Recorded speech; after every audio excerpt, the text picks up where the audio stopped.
Hello, everybody, and welcome to our very first episode of the podcast called Beyond the Silence. The purpose of this podcast is to delve into the untold stories about one of the greatest tragedies of the 20th centuries after the Second World War, the Bosnian Genocide. I'm your host today, and today, in this very first episode, we have a very special guest joining us. Today we have Roy Gutman with us. Roy is a Pulitzer Prize winning journalist, an acclaimed author, and an expert on the topic of Bosnian genocide because he was one of the first journalists to enter Bosnia at that point in time, to cover the stories and tell the stories to the world. With his extensive research and reporting during the Bosnian War, Roy has shed light and provided a voice to the victims and indirectly saved thousands of lives with his coverage. Today, we have the privilege of exploring the profound silence that followed the genocide, but also the importance of breaking that silence. Roy, welcome. We are really happy to have you as the first guest of this podcast. Well, thank you, Sanyan. I wish it were a different topic, but frankly, it's the right thing to do to remember the history and to reconstruct how things happened, because that reminds the next generation of what happened and what should never happen again. Yeah, and exactly, and we have you to thank you for it. Um, Roy, one of the first questions that I have for you is: so your work has been instrumental in covering the truth about genocide in Bosnia. So, and the awareness was raised at that point in time, and the reports that you did, they became a book, which our association is republishing this June in Bosnian language, but more on that a bit later. Could you, for now, share with our listeners a bit about your background and the connection, but also the motive um, in regards of this deeply important topic? So, covering the genocide in Bosnia. How did that come to be?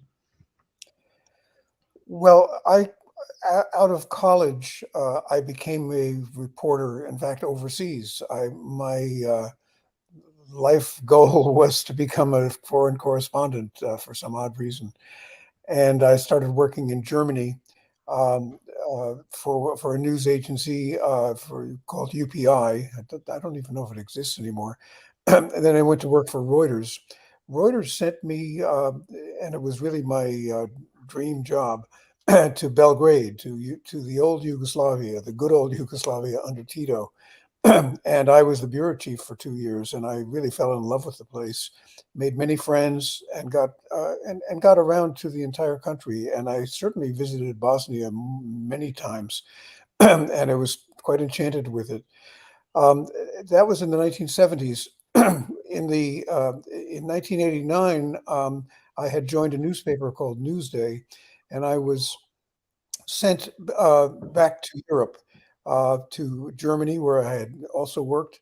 And 1989 was quite a year, of course. And I wound up covering revolutions.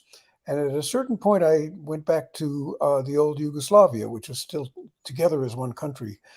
And it was almost unrecognizable. um, what had been a tolerant, open, friendly place turned into a place full of hate, and you could sense that major war was going to happen.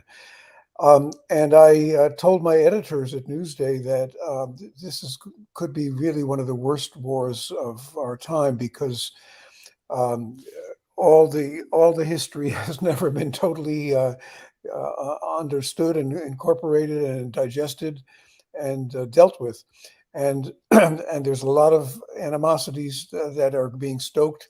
And there's one man, namely Slobodan Milosevic, who is trying his damnedest to stay in power, and would use anything to stay in power. And they expressed interest. I wrote some stories, but they weren't really interested, because God knows there were, 5 other things, major things going on in Europe at the same time, including German reunification. So I sort of dropped the subject for the moment until the first wars began. I did tour the region. I did say to them I thought war was coming, and that it would be unpredictably bad. But predictions in journalism don't really go very far. They're a good guide to what you do yourself when you try to figure out where to be, if you have a whole continent to cover, which places to go to. But editors don't really like to write about predictions, or they don't like their journalists to write about predictions. So I just dropped it until the first of the wars broke out in Croatia and in Slovenia in 1991. Okay, yeah, and that's actually one of the next questions that I have for you, because I have a feeling that you were quite alone at that point in time when you first entered Bosnia. So how did the international community and the media respond to the reports of genocide in Bosnia? So was it difficult for you personally within, you mentioned Newsday, to convey the message of the things that were happening? So was there any kind of, hey, is this really true what Roy is giving us from a material point of view? Well, at one point I went back to New York. I had a home leave, and I sat down with my editors, and I said, I think this is the biggest story that's going to hit Europe since the unification of Germany, and it's just going to destroy a country. And and the editors listened very carefully, very thoughtfully, a very smart and receptive person. But still, I was making predictions, and the question was, how do you tell the story? And we debated for a little bit. If you're on the verge of something really major happening, and we agreed that the only way to tell the story of people in a faraway place, in a very complicated place to say the least, is to tell the human story whenever possible. How are these big moves by big politicians affecting individuals? And try throughout to tell the human story. And that was actually, in other words, out of this frustration. I mean, at one point I was almost ready to quit my job because I thought they weren't taking me seriously, and I really felt that horrible things were happening and were about to happen. But sometimes a little bit of patience is also a good thing. If you're right and your facts are right and you see the trends and you can and it's developing, sometimes you just have to wait a little bit until there's evidence that is true. And I made that sort of my watchword, that I wanted to understand the big picture. I wanted to get my own grasp of where things were going and what it all meant. But I'd have to find the evidence. And the evidence would have to be proven on day one. It would be really clear. It had to be human, at the human level. So I went in with some bad experience, in a sense, or negative experience, but I tried to make the most of it and learn the lessons that really a journalist cannot write about a war that's about to happen. You almost have to wait until it happens. Yeah. And how did it come to be? So how did you enter Bosnia the first time? How did you get in touch with the victims? How did the first story came to be? Could you tell us a bit about that?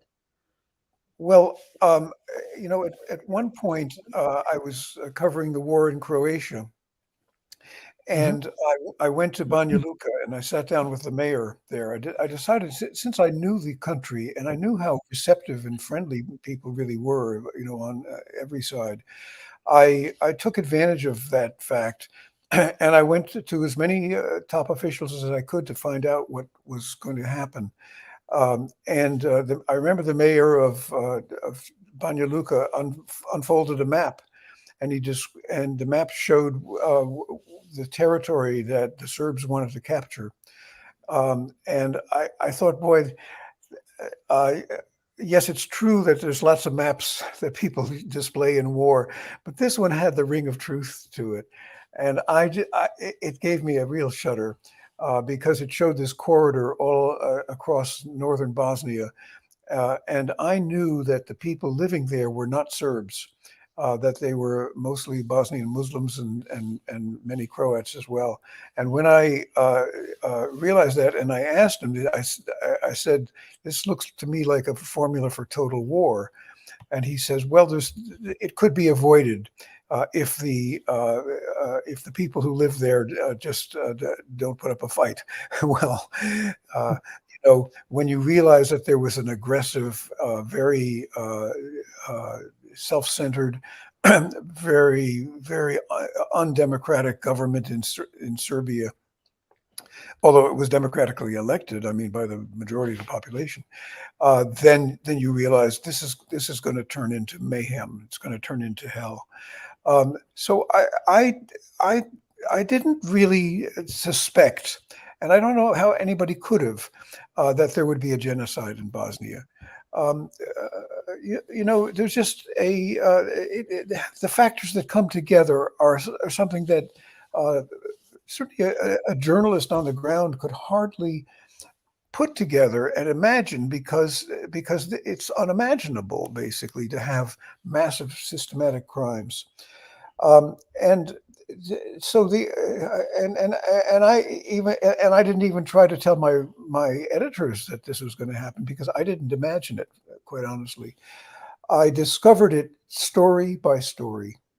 A journalist has, not a lot of resources to depend on, but compared to statesmen, compared to intelligence agencies, compared to armies, and compared to governments. But the one thing that we do have as journalists is, because of just the nature of our craft, is we have stories. We come upon stories. We come upon events. We try to track them. We try to explain them. We try to put a spotlight on them. And for me, the very first story that astonished me in Bosnia was actually took place in Serbia. I happened to be visiting refugee camps where Bosnians were sort of given temporary refuge. And I visited one in the Vojvodina, and where I was interviewing people, and they, Bosnians who were forced out of Bosnia and getting their stories. And as I was doing it, I had a Serbian Red Cross matron sort of over my shoulder, trying to intimidate them and me. And I thought, this is something straight out of a police state, and this is something where I'll never get a truthful answer from somebody, but it sure as hell is interesting and ominous.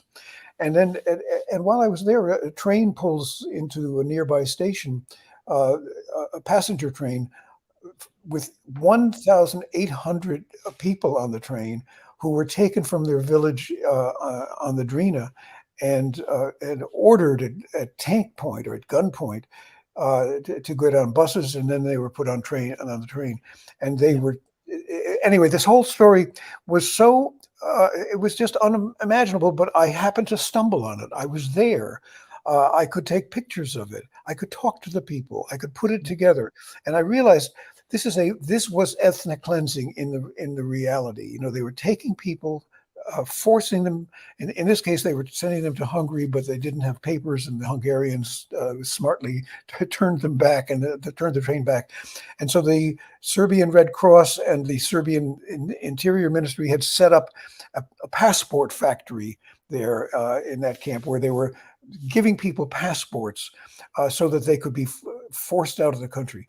And that sort of was, in a nutshell, it summed up the whole plot to deport the Bosniak population and the Croats living there from their country, and to use the state instruments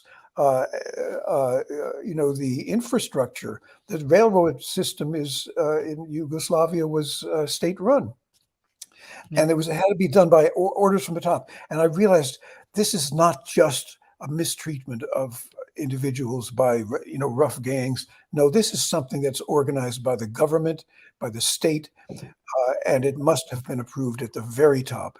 And of course, I couldn't prove that, but I surely suspected it, and I could hint at it in my reporting. But that was obvious, and that really set my mind on that I was about to cover something really evil, really criminal, and massive, but organized by a state. Yeah, and that's actually one of my next question, because I think this is the picture that you're referring to. Yes. Yeah. So when I first saw it in your book, I was under the impression that this is something that was taken during World War II, because I personally I was not aware of it, and then I could read that these were people from the Kozluk area that were being deported to Hungary via Serbia. But as you mentioned, they did not want to let them pass because they did not have the passports. I mean, it's a different world from from post World War II Europe. Yes, this happened during World War II, and it happened at the very end when the Russians deported tens of thousands, maybe hundreds of thousands of Germans and others all over the place, but certainly to the west. And then during the war, I mean, Hitler deported Jews and Gypsies and Poles and other people to camps, using trains in the same way. But the idea that this could happen in post-World War II Europe, I couldn't believe my eyes. But my eyes did not lie, and the camera did not lie, and the story was real. Yeah, and thank you for covering and making it visible to the public. One of the things that I would ask you is, I know that your cover became a book, and one of the people who encouraged you to write that book was actually Simon Wiesenthal, the great, the famed Nazi hunter, with the words, I'm just paraphrasing here. So all of us need an alibi so that we can say we were not silent, that we informed people, that we actually did everything to bring the knowledge about this to the public. How did this affect you, and how did this motivate you to actually take the reports, the articles that you made, and make a book out of it? Well, I talked to him. I had met him on the phone basically, but I think I met him once in person um, when I was living in Germany, and I always just thought he was a wise man with who had really learned the lessons of the Second World War and was trying to make sure they never got to be forgotten. And I talked to him, and one of the things you need if you're reporting in the field, extraordinary things that change the face of the world in a way, is you need to be sure that you're interpreting them right, and that you're reacting right. I mean, it's not that anything he said changed what I was doing; it just sort of affirmed me that I was on the right track. And I guess I had grown up in the post Holocaust period in the United States, in freedom and peace and comfort, relative comfort. And one of the things that came out of the Holocaust for me at least was the sense that could somebody have stopped it? Could somebody have affected it if they had displayed it to the world and revealed it to the world? And there were people who tried, but they didn't succeed really. And I just thought, one of the things if I go into journalism is if I ever wound up in a situation like that, would hope I'd have the wit and the capability to put it before the world. I certainly never expected it to happen, Sonia, to be totally honest. But you do wind up in places sometimes just by virtue of, especially in journalism, where you really didn't expect to be, and where things are happening that you have to put a name on. And so I just thought, well, I guess my job, I guess I'm on assignment now, and this is my assignment. I've got to just simply do the best I can to put this across properly. I hope to heavens that it makes a difference, but even if it doesn't, I will continue with this, because this it's the one thing that one can do as a journalist, is you can expose crimes and wrongdoing and massive abuses, and if you can prove it, people sometimes will act. And it just so happens that the United States is one of those places where people can act if convinced. And the articles I wrote, even though it's not, Newsday is not one of the biggest papers, or it's one of the major papers, but the articles got read in New York City, they got read in Washington, and people latched onto them because I wrote them so carefully, and I tried to almost prove the legal case without intentionally doing it, just by having real examples, real people, and real events. So it's like the picture of that train.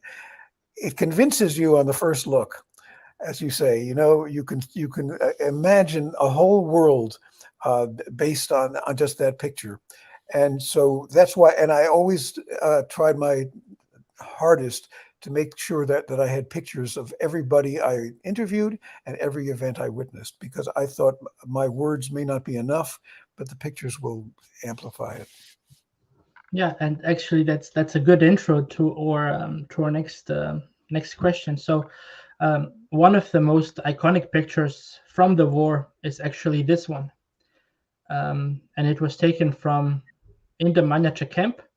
Yes. And as you can see, to my understanding, this was one of the first camps that you visited. How did you discover this camp, and how did this picture come to be? Well, I had heard about Omarska from people in Banja Luka. I was maybe the first reporter to get on the bus from Belgrade when the corridor was opened to Banja Luka. And I guess it was late June or maybe early July of 1981. And so I first went to officials of the various political parties that were still existing in Banja Luka, Croat and Muslim parties, and they were unfortunately they were divided by ethnic criteria. But basically, people told me the backstory. They told me that Omarska was what was happening in Omarska. That they thought it was a place where everybody went and nobody came back. And Manjača was also mentioned. Then I went to the military authorities and I said to them, the Bosnian Serb military authorities, and I said I'd like to go to Omarska. Well, they gave me a briefing of, I was the first reporter there. They welcomed me with, tea and slivovitz and other things and some snacks. And then gave me a briefing, a kind of a crazy briefing. It sounded like half of it was invented by a madman. But at the end of it, I said I was glad to meet them and so on. And could I possibly look around? Could they take me around? And they said, of course we can. And I said, well, I'd like to go to Omarska. I had a slight hesitation, but I tried to make sure they didn't see it, because if Omarska was as bad as I heard, then I don't think I'd want to. It might be a one-way trip. But anyway, they said yes, of course we'll take you there, but first we'll take you to Manjača. Manjača was being visited the next day by a team from the International Committee of the Red Cross, and I, by coincidence, arrived there just at that moment. And so they did take me to Manjača. and I didn't think everything I knew led me to think that Manusha was not a place where they were killing everybody or killing masses of people daily, but that it was a detention camp. I had a photographer with me. His name is Andre Kaiser. He's a German. He was actually born in East Germany, and he was a protester against the communist regime. He got thrown in jail. He was in jail for several years. Finally, he was bought out by the West Germans. So this is my photographer, and this guy knew the kind of guards that they had at Manjača were familiar to him from his East German jail. And so they wouldn't let me into the meetings they were having with the Red Cross, and I wasn't sure that I should be there anyway if they would let me in. But so I was outside interviewing prisoners, and they lined up prisoners who were telling us that how everything was tolerable, but under their breaths. I didn't have an interpreter with me, by the way, on this one. And I had enough Serbo-Croatian that I understood a lot of what they were saying. But anyway, who told us under their breaths that things were really awful. Andre looked up on we looked up on the hillside, and we could see young prisoners who had been brought in from all over the Prijedor region, were having their heads shaved. It was like sheep. They were being humiliated in the process. They were having to run back to it just looked like something, Stalag 17 or a German concentration camp. Andre knew that he could not take that picture because this was a sight that they had not prepared for us, and but that was just happening. So he did what a good prisoner does in an East German jail, is if you have cigarettes, you share them with the guards. And he had brought pockets full of cigarettes, knowing that the guards would not have his German cigarettes. Anyway, and he passed them out. He got everybody relaxed, and then he took shots of these. This is a long story, but it's true. Then he took shots of these men being humiliated and having their heads shorn like sheep. And the picture tells the story. Anything that I could write in print is sort of secondary to that picture. But then I reconstructed what was happening at Manjača as well, and so the combination was a powerful package of stories. No, that's really interesting. So a couple of cigarettes actually made the deal to more or less get a picture out of. At the end of the day, also a story that they didn't know what he was doing. Andre was carrying a Leica camera, and they were very the old days, pre-digital, but they were the quietest camera on the market. And he was just determined to get that picture, and I didn't have to say a word to him. And then but when we left the camp, I said, "What are you going to do with those pictures?" Because we were still in Bosnia, and we could be arrested, and we could be strip searched, and they could take the film and so on. So he wrapped up he finished the reel of and then we had reels of film in those days. He put it in his shoe, in such a way that he thought it couldn't be found easily if we were searched.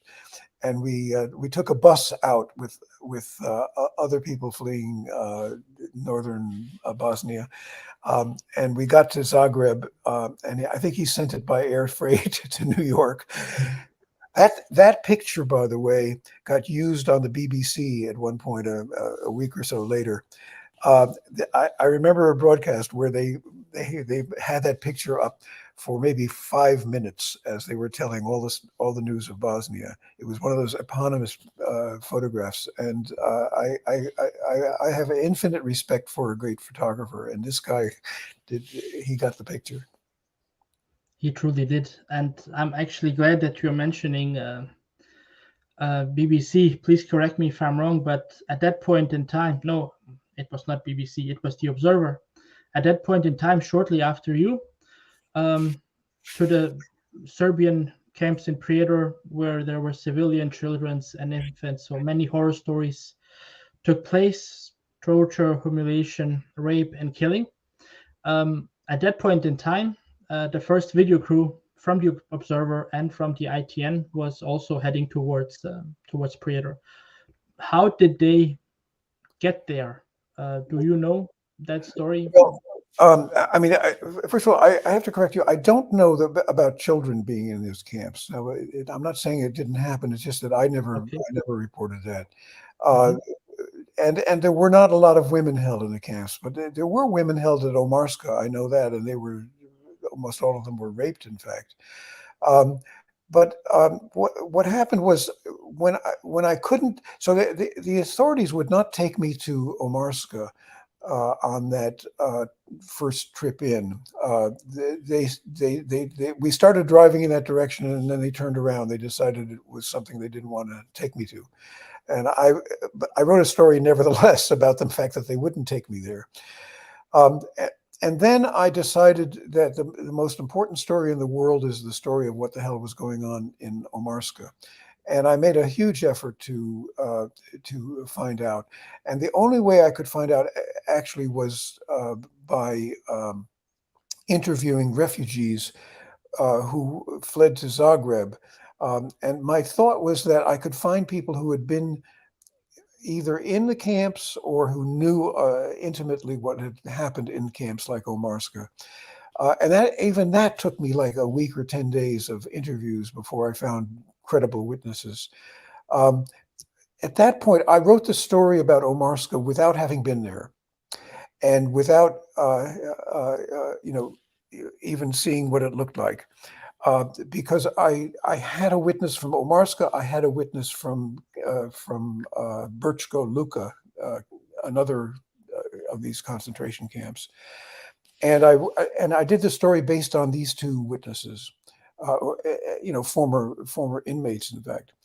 That story broke, I think it was like August 1st or so of 1991.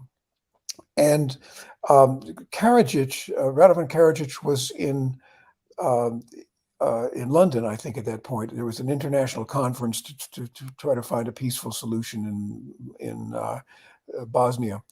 And my story ran, and it caused a real alarm. It caused a furor, in fact, because I said that the Serb conquerors of northern Bosnia had set up a network of concentration camps where they were killing people right and left, and which some people from some of the international organizations looking at humanitarian crises called death camps. So that story ran, and I think what happened was that the people from ITN and The Guardian went to Karadzic and said, "This story is out there. We've heard rumors of these things. Will you let us in?" And Karadzic had to give them permission at that point because he was under the spotlight, right in the middle of London at an international conference. And they got there within 2 or 3 days. I suppose they flew into. Well, I don't know whether it was. Maybe they flew into Serbia and they went by helicopter. I'm not sure quite how they got there to Banja Luka, but they did go to Omarska, and I think they may have gone also to Karaturm camp, Ternopilya camp. Yeah, and so they got their images. Ed Voliami was the reporter, the print reporter for The Guardian, and he did his stories. They appeared a few days later, so it was several days after my story. But what they did was, it was the equivalent of what Andre did when I was writing about Manjača, or what I had done when I was taking the pictures in Vojvodina of that train. It was sort of giving a photographic reality and an affirmation to something that was out there in print. And it made a huge difference that what they did. It was a very gutsy thing, and they did a very good job. What they didn't know, of course, though, because they were there under guards, and they were very limited in their movements, and they didn't have the freedom that I did in interviewing refugees in Zagreb to hear what actually was going on in the camps. And so the ITN footage was almost without words. They had very little narrative if you look back at the films, because how could you conceivably have had it?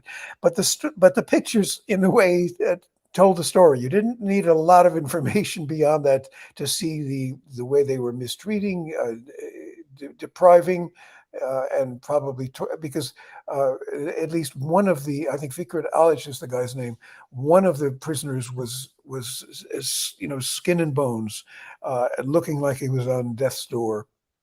And that picture conveyed the whole story very well. So the combination of the print story and the TV and the follow-up print story, put this squarely before the world public, before the American public especially, but for the European public. Nobody could dispute anything at that point. And that's what led to the demands by the UN Security Council, by the countries of Europe, by the United States, that Serbia or the Bosnian Serbs closed down the camps, and that actually happened. Not every camp right away, but basically it happened. Yeah, shortly hereafter, the camp started to close. Yeah. So one of the things that I would actually like to ask you about is also in regards of one of the letters that I found in your book. So one of the articles that you wrote, it's actually one of the saddest things that I ever have read so far. It was the letter from the former Prijedor mayor, what is his name? I think Mohamed Čehajić, to his wife. So while he was in the concentration camp, being held there together with other of the intellectual elite from the Bosnian Muslims and the Croatians, unfortunately, he was killed. How did you get that story at this point? So one of the saddest things that I ever hold in my hand to read. And by the way, thank you for giving us this story. But for me, what's interesting, how did this story came to be? Well, I had met his wife.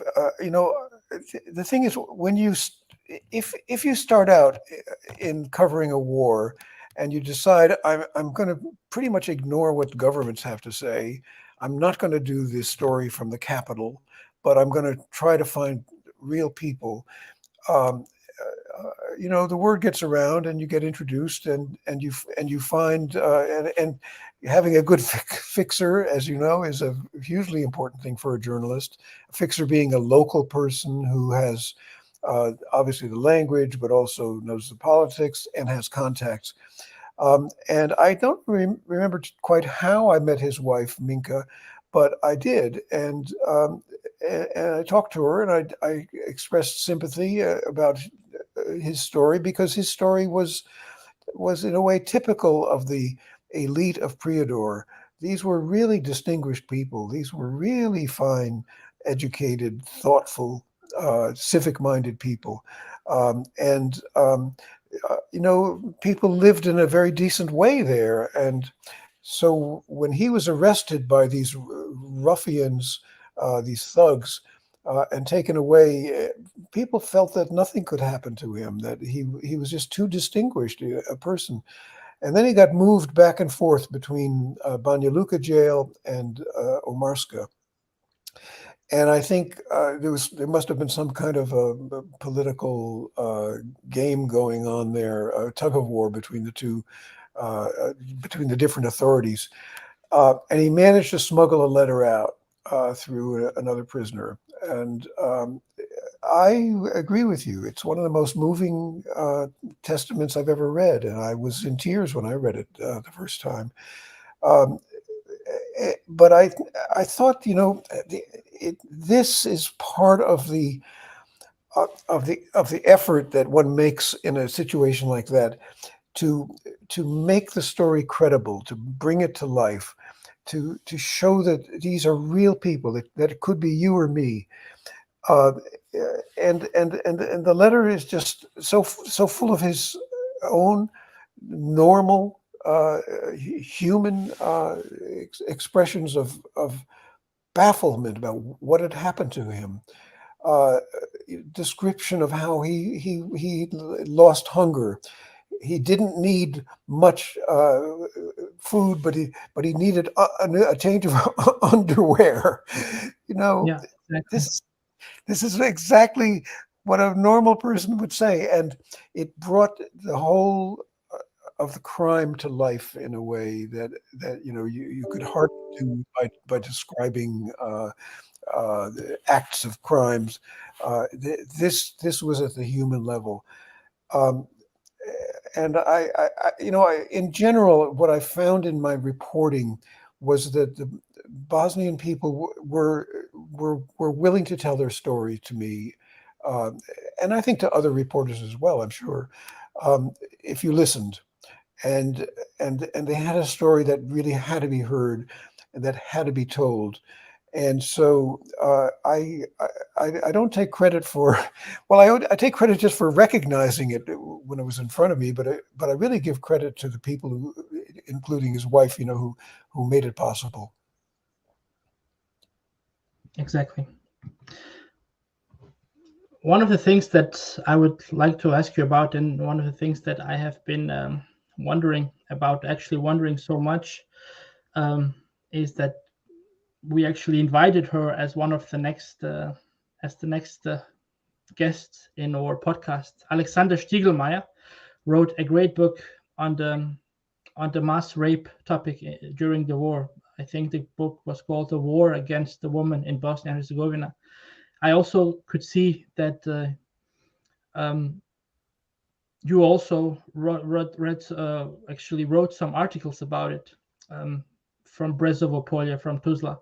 What role did sexual violence and the rape play during the genocide in Bosnia? Well, I mean, again, one doesn't know the entire motivation that led to rape. What one knows, what I know, is that it was systematic, and that it was in many parts of Bosnia, starting in the north of Bosnia, around Prijedor, but also in the Drina Valley, and in Tuzla, and near Tuzla, well, Srebrenica, and so on, and these in the case of Brezovo Polje, you had the men were taken away to a concentration camp, to Brčko Luka. The women and children were left alone. Then the Serbs sent in, or the Bosnian Serbs sent in these militias, and they broke, or some other form of security forces, and they literally kidnapped the young women of Brezovo Polje. It was it's sort of again, this, you couldn't make this up. It is so incredibly cruel and evil, and Wow. they decided just to systematically, every one of them had to get raped. And in fact, some of the soldiers apologized, but they said they were under orders. This is, I don't know when this has ever happened before. Not even in World War II. I think the rapes of World War II were not ordered by anybody, but this is what soldiers told the young women. And then they released them and let them, their mothers had already been taken out of the town and sent to Tuzla. And then they released the young women and sent them across a minefield into Tuzla. And that's where I interviewed them. I had heard about this story in Zagreb, in fact, and I made a trip to Tuzla, which was like a 3-day trip in those days, because you couldn't go on the main roads. You had to go, on mountain trails, basically, trying to avoid shells and blocked roads. And I mean, talk about a situation where you come out of it just a changed person, totally. It's almost traumatizing to hear the stories of these young women, and but they were honest. And I had the photographer along, Andre, again, and Andre saw this as a moment that it just had to be captured. But he was so cool, so distant. He always pretended like he was not paying attention, and then he gets his picture. But again, and look, Sonia, this is something that I would not advise anybody to do as a reporter. To go out and talk to rape victims and then ask them for their photos. This is something we never do in journalism. You couldn't do it. But in this case, I said to them, "Look, nobody will believe your stories if I don't have the pictures, and I need to get your stories, and it's the only way to be credible." It seems to me what was going on, and I wrote several stories about systematic rape. Each one of them was more traumatic for me than the previous one. I reached the conclusion this is not an accident. This is a deliberate policy, and it comes from the top, because you could not have something going on in five different parts of Bosnia, and according to a similar pattern, except by orders. And I can't prove that, and the Hague Tribunal never even came close to proving it, I don't think. But that's the pattern, and I'm journalists go on patterns. We look for patterns, and we try to then track things back to their origins and to the person who made the decision. And all I can say is systematic rape. The only reason to undertake it is not to please the sexual desires of soldiers. It is to make a statement that these young women are no longer chaste, and they have been violated. And the assumption is, and it's not an unreasonable assumption in a Muslim society or in many societies, that an unchaste woman is not going to be married. No man will want her. And so it seems to me that is a proof. If you look at the mores of the region, and you look at the mores of the perpetrators, that is a reason to call it genocide, because they were trying to prevent the birth of new of Bosniaks, or reproduction by Bosniaks. And that I don't know that I can prove everything to the last degree, but that's the pattern. Yeah, exactly. And you also I noticed that you're mentioning Luka. This was the concentration camp in the Brčko area. Then there was Manjača, Ternopolje, and also in Bosanski Šamac as well. Would you actually, when you look back, would you classify these camps as death camps? How would you classify them from this? Not point? all of them were. I wouldn't say all of them were death camps. Maybe that's.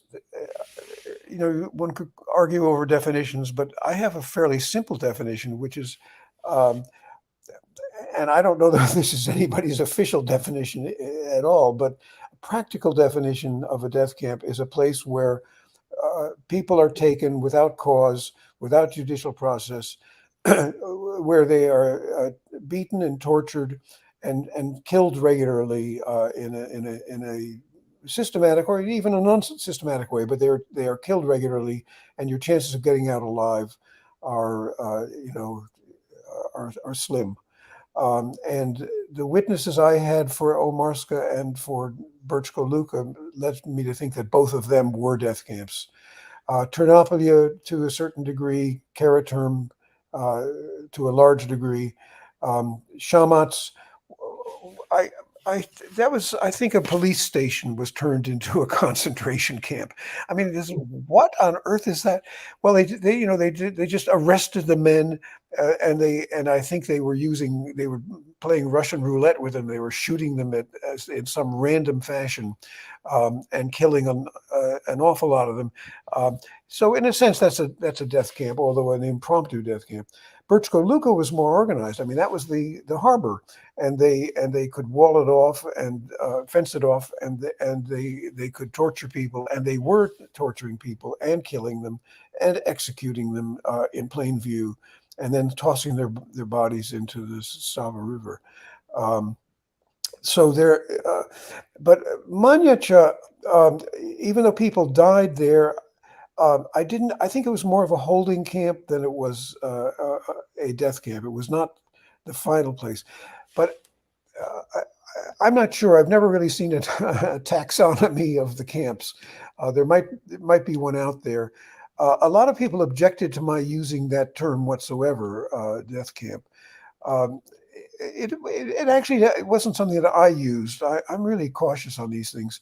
But I think it was somebody from either the Red Cross or the Internet or the UN organization, the UN High Commissioner for Refugees, or somebody from one of these organizations who said that I think it was the Red Cross person, if it wasn't a death camp, why wouldn't they let us in? Because they wanted to go to Omarska as well, and they were excluded by the Serb authorities. So death camp. So people started using a more anodyne term called not even concentration camps. They called them detention camps, and that sort of covers everything. But that really doesn't explain what was going on inside. They weren't being detained; they were being killed in a great many of these camps. There's at least 4 or 5 of them that I know of, but there were definitely more than that. Exactly. One of the things that I was wondering back at the time was during these wars, there's always some kind of propaganda involved, and I remember that I don't know if you told me this at some point in time or if I read it somewhere, but there was actually a rumor, or I don't know how to put it, that there was in Tuzla a Bosnian camp where Serbs were being held and tortured and killed and whatsoever. And I then know that you took a trip to Tuzla. What did you find there when you arrived? Well, this was not actually word of mouth. This was published material, and it was part of the briefing, I think, that I got in Banja Luka, the crazy briefing by the man. What do you mean by published material? The Serbs put it out as their propaganda was actually in print. It was either you could get a press release, or they used it on their radio. It was all over the place. And it was an example. I read that material carefully. I looked at it very carefully, because I suspected that it was not only untrue, but that it was a complete lie, a big lie, where they accuse the other side of doing what they're doing, and that. And the big lie is to distract the public, because it would be so hard to check out both the whole contents of it. I was in a position to actually check out some of their claims, and the fact that there was supposed to be a concentration camp under the stands in the Tuzla Stadium was something that was pretty easy to check out. I just went to the stadium with the local authorities, and I saw there was no sign of any human habitation there whatsoever. And I realized that you've got to check out every one of those assertions, everyone you can, and see what the pattern is. Well, the pattern was that they were total untruths, and total untruths in a big, in a consistent pattern adds up to the big lie. Invention, deliberate attempt to distract the public from the truth. Exactly. One of the main figures of the war was Slobodan Milosevic. How would you define his role and the role of the Yugoslavian National Army in the war crimes committed in Bosnia? You mentioned before that in the when people from Kozluk were deported, it was actually arranged by the Yugoslavian at that point, Slobodan Milosevic's country, um, arranging this transfer for them. So how do you look on that? And when looking now, because currently we have a aggression going on in Ukraine, do you see any similarities looking today on Russia's aggressions towards Ukraine compared to the one that you covered 30 years ago? Well, I think in both cases, you have this aggression by Milosevic in his day and by Putin in his day that is carried out by leaders who, in the case of Putin, who's almost a total dictator, Milosevic was not total, for the reason of aggrandizement of territory, but also behind that is for aggrandizement of their own political power. It's leaders who really don't have a lot to offer in terms of leading a modern society, and so they appeal to nationalists. And there's nothing that appeals to nationalists more than taking territory. I mean, you look back at World War II and Mussolini. How did Mussolini cement his grip on power? It was by taking countries in North Africa, and his invasions of other countries in Africa. And so Milosevic basically was he was the man in charge. Now, I could not, if you go back to the story about the train and the people from Kozluk, I could not prove at that moment that I saw the train and that I photographed the train that Milosevic had ordered the train.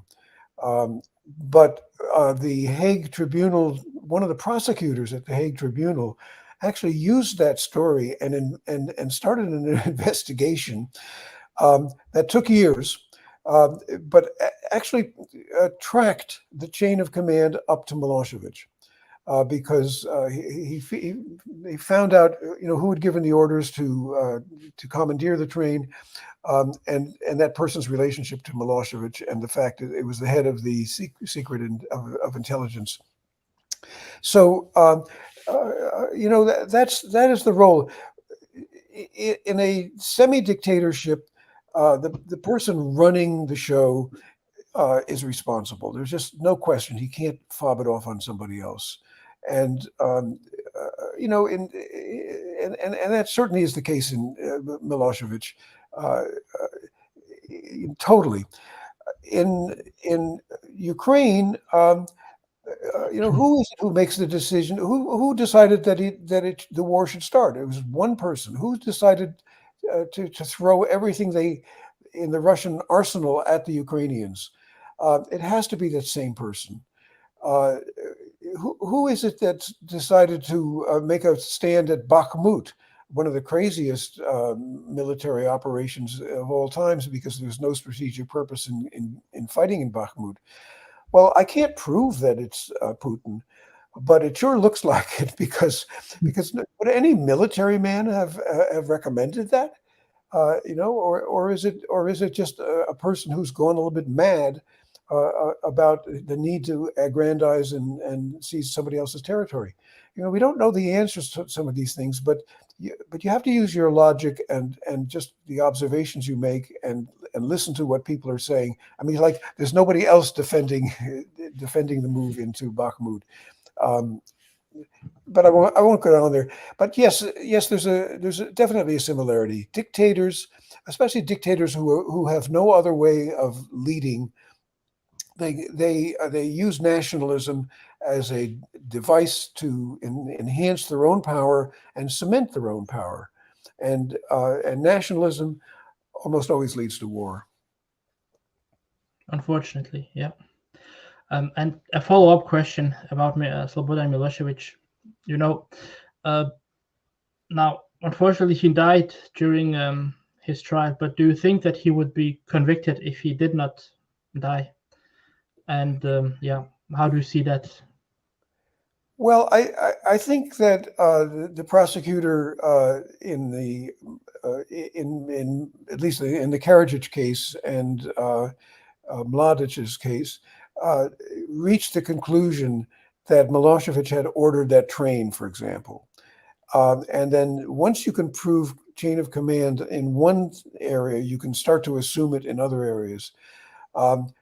There's nobody else above him, and there's nobody else he could blame. Clearly, it's Milosevic. Yes, I think he would have been prosecuted. I think he would have been sentenced, found guilty and sentenced. Yeah, yeah, me too. Good. One of the things that I would also put some glance on is now we know that the genocide was happened. The genocide happened in Srebrenica. The court in Hague said that, but it's only limited to Srebrenica at this point. So, based on the things that you have seen during the war, the things that you have covered, would you say that there was evidence enough to prove the genocide in Prijedor, in Foča, in Visegrad, and the other cities as well? Well, I mean, that's a judgment. But I make my judgment based on facts that I have proven to the satisfaction of my editors and myself and the general public. The range of crimes carried out against the Bosnian people was so extensive and so intensive and so well thought out that I don't see what else it could be. The setting up of camps where you're killing men simply because they are Bosniaks. Bosniaks is, or to some degree Croats, is really an act to deprive the people, the population, of the ability to procreate and to exist. The expulsions, the deportations, the systematic rape in multiple places, the destruction of the culture, the destruction of mosques, madrasas. All of these things are part of a pattern. Nothing happened in isolation. They all happened at the same time. They all happened, and they were all ordered. And in the case of Foča, I was able basically to prove, journalistically to prove, that the systematic rape was carried out at the orders of those three Bosnian Serb leaders who ran the town. So you have the authorities and reported to Karadzic. So you have the authorities doing the same thing by orders of Karadzic and Mladic, and this is no accident. Now, why the Hague Tribunal did not determine that the killings in the cities of northern Bosnia constituted a genocide is a little bit baffling to me, because the prosecutors charged genocide repeatedly in most of their trials of the defendants from those places. And the only explanation I can come up with is that the tribunal was not set up, until the war was well advanced. It was not organized until very late in the war. The trials did not begin until the very end of the war, and then they were of the small fry. They could not because the tribunal didn't have the ability to arrest senior officials, but had to depend on allies and very clever work with the governments of Europe. The tribunals didn't have hold of the people who knew the chain of command, let's say, until like 10 years later, 10 years after it happened. This is an incredible thing in justice. And at that point, they had a kind of a criteria for proving genocide, that something has to have happened beyond a reasonable doubt. In the case of Srebrenica, you had beyond that criteria meant, or that translated um, into the numbers of those killed relative to the population. In the case of and 7,000 plus people from a town of, was it 15,000? I forget exactly how big Srebrenica was. Um, is an incredible percentage. You could not say that of the cities around Prijedor, uh, but one of the reasons is because journalists, revealed the existence of these camps and of the practices that were going on in the Krajina towns, and so the camps were closed down, and a lot of the ethnic cleansing was either suspended for a while or changed direction or was reduced. So the whole big picture, it seems to me, oddly enough, was missing among the judges, but it wasn't missing among the prosecutors. And I say, quite frankly, once you find death camps in the middle of a war, something really, really terrible is happening, and that's what led to the creation of the tribunal, also. So I stick with my judgment on that one. Okay, yeah, exactly. One of the in the war, we could see that there were a lot of people from the outside taking part of it. One of them was Louis Mackenzie. So recently, I read that he was on the Serbian payroll during the war. So my question: did the Serbs finance the Canadian general to work for their cause? And what did he actually do during the war in Bosnia? Well, he was the UN commander in Sarajevo, and the very high official. I don't know that he was on anybody's payroll at that point, other than the UN's and the Canadian government's. But but you raise an interesting question, because you wonder These are some indication and rumors that I just recently read about. I just well, no, wanted to. I wrote a story about him after he left the UN and after he left Bosnia. He went on a speaking tour in the United States, and there he was getting compensated by the Serb community, and that stopped after I wrote the story. It's one of those exposures that doesn't, that leads to the halt in a ridiculous thing. So he was obviously, on the take after he left Bosnia. I don't know that he's ever been proven to be on the take when he was there. I will say that when you look at what he said and what he did while he was there, he really was a self promoter. He was turning himself into a hero, um, and he was actually ignoring everything that was going on. I mean, it's true that Western intelligence was not great on the concentration camps, for example. But if you really did your homework and you listened and you had your ear to the ground and you checked with international aid agencies, with intelligence and with journalists, you would have come up with some suspicions. Mackenzie had no suspicions about any of these camps, which were set up on his watch and were running on his watch, and he truly didn't do his job. One of the things about military guys at times, military officers, senior officers, is that they get chummy with their counterparts on the other side sometimes. Of course, the UN was there in a neutral guise. They were really ineffective to the hilt, but at least in Mackenzie's day.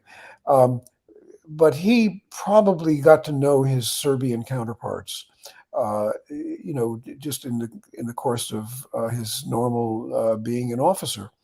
And he seemed to give them the benefit of the doubt and to I think he had contempt or just no interest in the Bosnian people themselves. He was really a self-promoter. So, but I just don't know that one can say that he was on the payroll while he was working for the UN on the Serb Okay, so payroll. that actually happened at a later point. But at a later point, he was taking money from the Serb American community for speech making and for statements and so on, and they paid him decently until Yeah, we stopped it. And we stopped it. yeah, I can I wrote a imagine. story, and the practice stopped. That's kudos to you, Roy. Um, let's. I have some question about the new book. And actually, not a new book. It's actually a new edition to the book, which is being published within the next few days. How do you reflect on the happenings now, 30 years later? Now we have some kind of historical distance in place.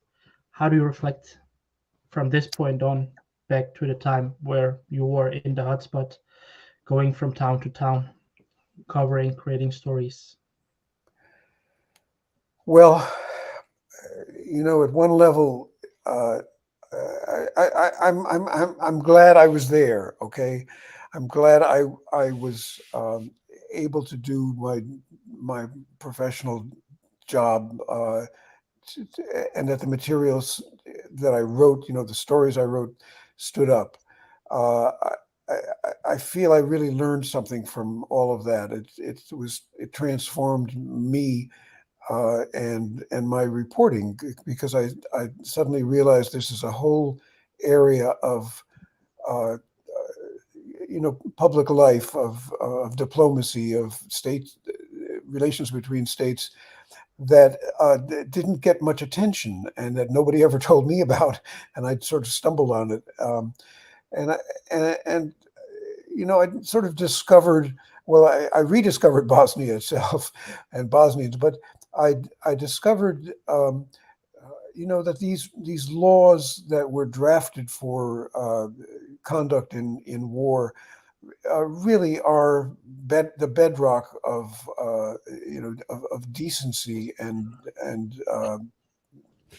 decent behavior in war, if you can imagine decent behavior in war, and that we reporters um, should focus on it, and not instead of on the statements of governments about why they're fighting wars. I mean, deal with not the causes of conflict, although that's very important, but deal with the conduct in conflict. So I learned that lesson, and I also learned that, and it was a really hard lesson because I covered the war in Syria for 6 years, I guess it was.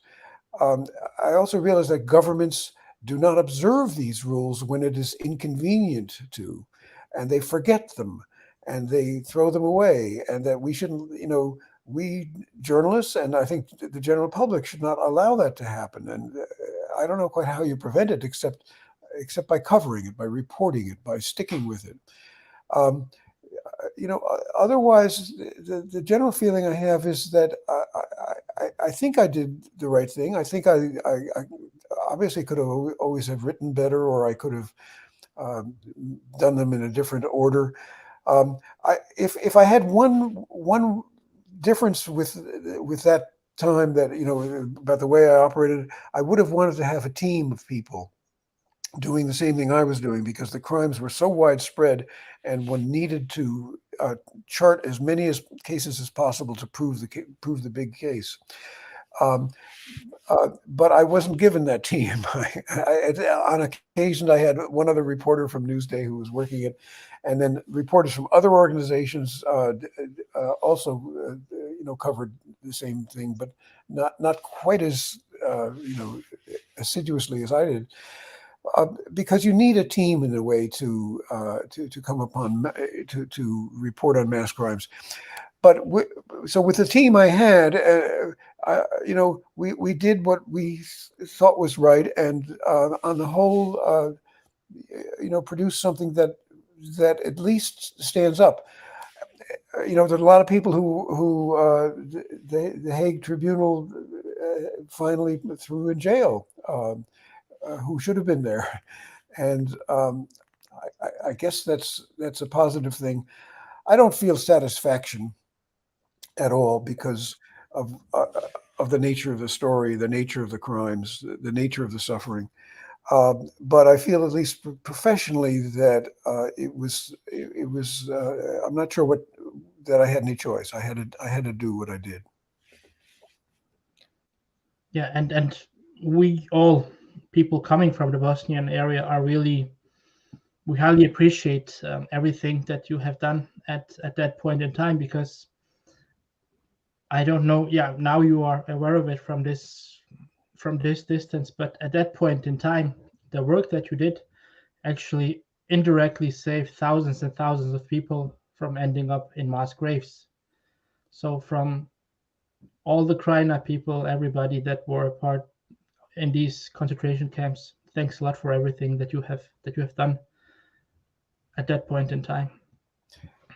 Well, I really appreciate what you say, and I really appreciate that you're reproducing the book because it was it was a period, it was of its time, but it does show also the possibilities of journalism, and it's something we all forget that journalism really can reveal behavior and practices that cannot be allowed to continue.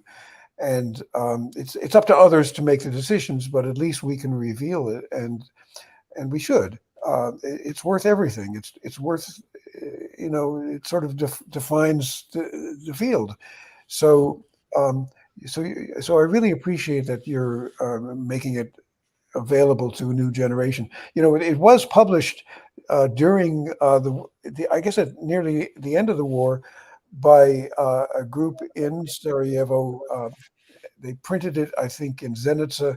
They smuggled it through the tunnel into the airport.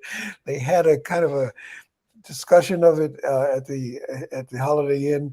I'm not sure if the Holiday Inn was targeted that day or shortly after, but anyway, what Bosnians did and do to bring the truth out is no small thing. It's a great thing, and the attitude of making sure that the facts go before the world is something that I salute, and it made my work possible. I mean, I mentioned the name Muharrem Kurzic, who was the doctor in Banja Luka, who invited me to his house every time I went to Banja Luka, and told me so many stories that he himself had checked out on the ground himself, and and his facts were right. And having people who assist you in that way allows you to do much bigger things, and much better reporting. So I had real help all along the way, and it's no small thing. It's really it's almost everything. In fact, I couldn't have done it without that help. Yeah, sounds really great. The last thing that I actually want to ask you is actually an advice.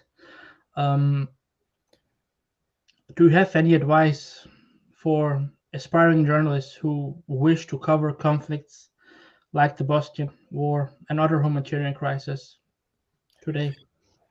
Well, one thing is just please cover it. Don't shy away. Yes, there's risk involved, um, but some risks should be taken.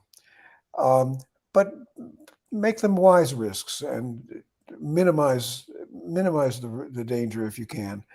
Um, the second thing is to learn the rules of war, so that and can spot a violation. And they're not impossible. David Reef, another reporter, an essayist, and I edited a book after the war in Bosnia, in which we sort of laid out the rules of war for the general public and gave examples and good interpretation. Anyway, that was sort of I just felt that I could have done better in the sense of and faster in the earlier wars, the wars in Croatia and Slovenia, if I had known the rules. In Bosnia, it all sort of clobbered me, and I just wound up covering war crimes as my major theme. And the third thing is to focus on the people. The human side of things. Try to find out what's happening to people. Check out everything. Every word you write is going to be examined by somebody, and if you get anything wrong, you're going to be attacked.